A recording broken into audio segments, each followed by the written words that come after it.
ស្ដីអលោកស្រីនិងកញ្ញាដែលចូលតាមដានបាទស្ដាប់ទស្សនាបាទវីដេអូនៅក្នុង channel ខ្មែរទៅទីក្រុងពីរបានបាទសប្បាយក្នុងអានបងប្អូនបាទថ្ងៃនេះគឺសប្បាយក្នុងអាទិត្យថ្ងៃនេះខ្ញុំមានវីដេអូមួយដែលចង់ចែករំលែកនេះគឺរបៀប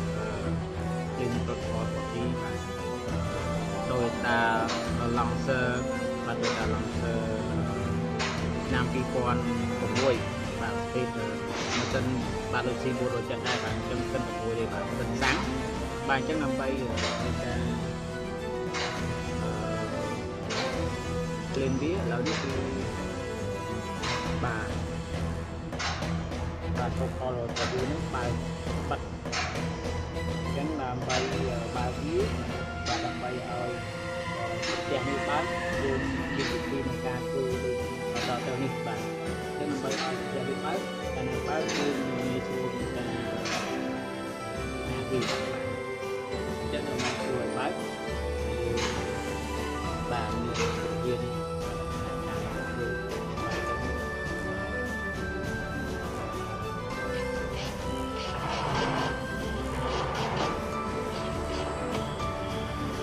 បាទអញ្ចឹងឥឡូវនេះបងប្អូនទស្សនាជាមួយខ្ញុំវាហើយបងប្អូនធ្លាប់បានទស្សនាមកហើយទាក់ទងនឹងវីដេអូនេះដែរគឺខ្ញុំបង្ហាញពីរបៀបខលបឌីទាក់ទងនឹងយ៉ាងចិត្តឬក៏ហេតុផលផ្សេងតែមិនខុសគ្នាប្រហែលទេបាទប៉ុន្តែថ្ងៃនេះក៏ខ្ញុំនឹងមានបង្ហាញវីដេអូមួយទៀតបាទទៅបងប្អូនបាទហើយក្នុងការឃ្លីននេះគឺយើងប្រើបាទនេះប្រើស្រាយនេះបាទនេះប្រើ spray នេះបាទនេះខ្ញុំប្រើ spray នេះដើម្បីធ្វើការលាងបាទគេដាក់ទៅ spray បាទ air intake and control valve cleaner បាទអញ្ចឹងឥឡូវយើងបងប្អូនសូមទេសនាមើលរបៀបនីតិវិធីក្នុងការធ្វើឲ្យស្ទះនេះវាបើកបាទវាបើកអញ្ចឹងខ្ញុំបង្ហាញដូចទៅបាទ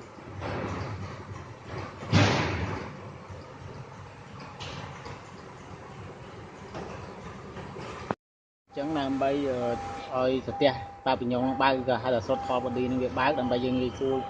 ក្នុងការ clean យើងមានវិធីក្នុងការធ្វើអញ្ចឹងខ្ញុំនឹងបង្ហាញ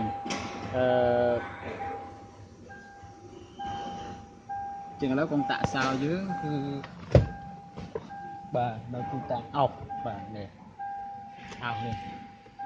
ទីតាំងអោសអញ្ចឹងទីដំបូងយើងត្រូវបើកសអន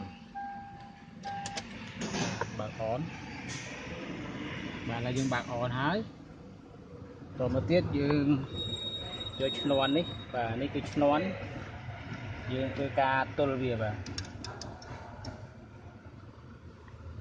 ខ្ញុំសុំដាក់ទូរស័ព្ទសិនមកយើងទល់ទៅលើនេះ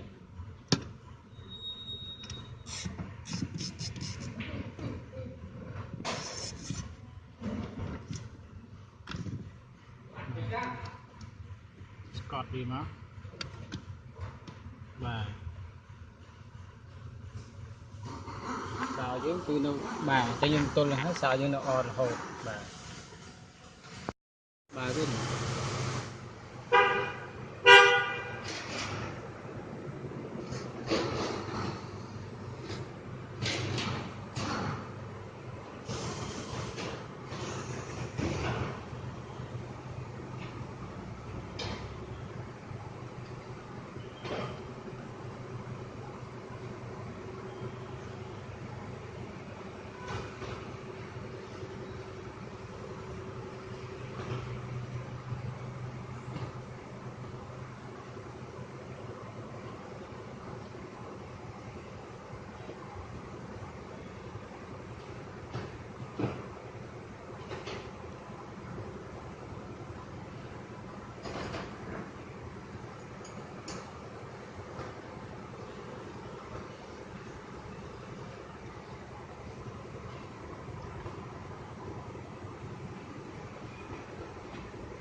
bà lâu ca liên ở dưới mà bị chọc ấy bà à đấy bà ở cuốn cái béo ca tôi sẽ nào bằng ô tô thấy ở đây mặt đàn chúng ta đàn đặt cái sân nào bà video nó không chỉ là khai tên nó chỉ từ từ từ đầu án từ đây bằng ô nạch mòn vô trong bài còn là thế bà đôi thì bao gồm man đăng hai thà chỉ là một người bác một thà hạt a tên được chỉ hay chỉ là nó khi bằng cả lá cứ đầm bài chạy lấy đâu là phổ đồng nghĩa được một chút và đôi chia như chạy tiền cả chục người dùng phải là còn lại đặt ngay nick con đá trong ba mình dùng ô muối trong chạy lại được học mấy cái tôi cho nó cá đo sòng hạt Mac Airflow បាទ Mac Airflow meter ដើម្បីធ្វើការសម្អាតតែមានដីច្រើនហើយមូលហេតុដែលយើងត្រូវការសម្អាតវានេះគឺដោយសារតែវាមានដីមានអីតោងនៅក្នុងរេស្តង់បាទដូច្នេះសូមបងប្អូនទស្សនានិងទេវវិធីក្នុងការដោះដែលខ្ញុំបង្ហាញអ្នកទាំងអស់គ្នាដូចតទៅបាទឥឡូវចាប់តាមដោះហើយអញ្ចឹងយើងបងយើងមួលវាពីគ្រាប់នេះបាទ remove វាពីគ្រាប់នេះមកដូចដែលខ្ញុំបង្ហាញក្នុងរូបបាទហើយប្រភេទដែលខ្ញុំយកមកបង្ហាញនេះគឺប្រភេទរថយន្ត Lancer បាទឆ្នាំ2011បាទសាំងហើយម៉ាស៊ីនគឺប្រភេទម៉ាស៊ីន470បាទឥឡូវយើងដោះមកហើយបាទបន្ទាប់មកយើងមើលនេះដីនេះបាទយើងមើលនេះយើងសម្អាតរេស្តង់នេះរេស្តង់នេះដែលមានដីមានអីច្រើនបាទក្នុងនេះក៏មានដែរណាក្នុងនេះរេស្តង់ដែរណាបាទបាទអញ្ចឹងដើម្បីធ្វើការលាងវាគឺយើងអាចយើងយកអានេះចេញអញ្ចឹងយើង remove នេះចេញយើងដោះនេះចេញដើម្បីកុំឲ្យរីកប្រេបាទឥឡូវយើងដោះនេះចេញមកនេះពោះនេះចេញមកកុំឲ្យការពាររីកជួប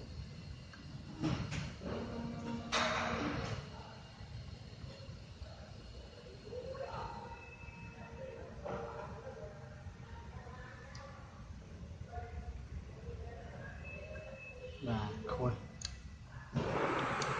នេះបាទវាទុកម្ដងប៉ុណ្ណាទុកវាសិនមកដល់នេះយើងចាប់ដើមបាញ់វា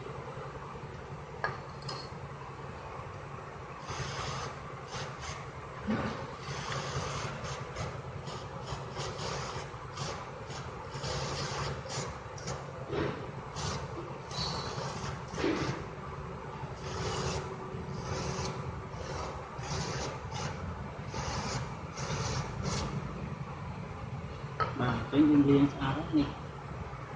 បាទលាងស្អាតណាបន្ទាប់មកយើងនេះក៏ស្អាតដែរ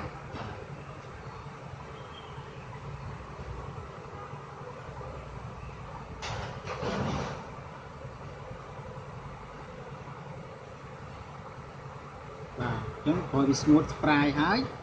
បាទយើងចាប់នេះចូលវិញណាហើយអានេះយើងអត់ហាមដាក់ខ្លាញ់គូណាហាមលាបខ្លាញ់គូដាក់ចូលគណៈដាក់ខ្លាញ់គូគឺរីកហើយបាទអញ្ចឹងហាមណាបងប្អូនណាអញ្ចឹងយើងបាច់លាបអីទេដាក់ចូលទៅហ្នឹងណា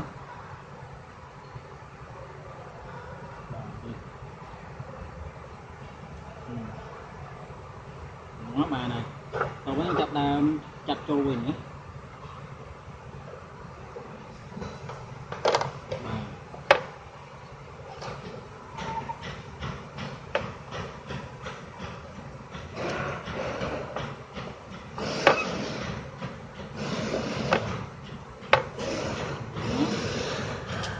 វាពីគ្រាប់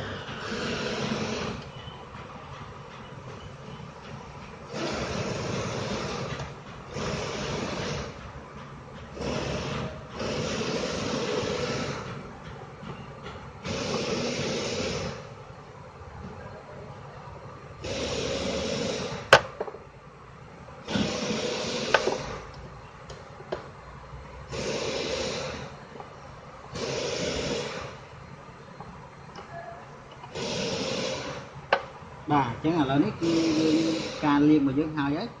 បាទអញ្ចឹងក៏ខ្ញុំបាទសូមអរគុណច្រើនចំពោះបងប្អូនដែលបានចំណាយពេលវេលាចិត្តដាក់តាមដានសម្រាប់ ទស្សនាវីដេអូតទៅនឹងការដោះបាទម៉ាស់ Airflow គេថា meter Airflow meter របស់ long meter បាទម៉ាស៊ីនសាំងបាទ470ហើយជ្រីឆ្នាំ2006ដែលខ្ញុំបានបង្ហាញគឺសូមចប់ហើយមិនទៅបងប្អូនគាត់ទស្សនាវីដេអូនេះហើយអាចលឿនម៉ាស់ Airflow ក៏ដល់ខ្លួនឯងបានមិនទៅបងប្អូនមានទទួលប្រភេទនេះបាទសូមអរគុណច្រើនចំពោះការទស្សនាបងប្អូន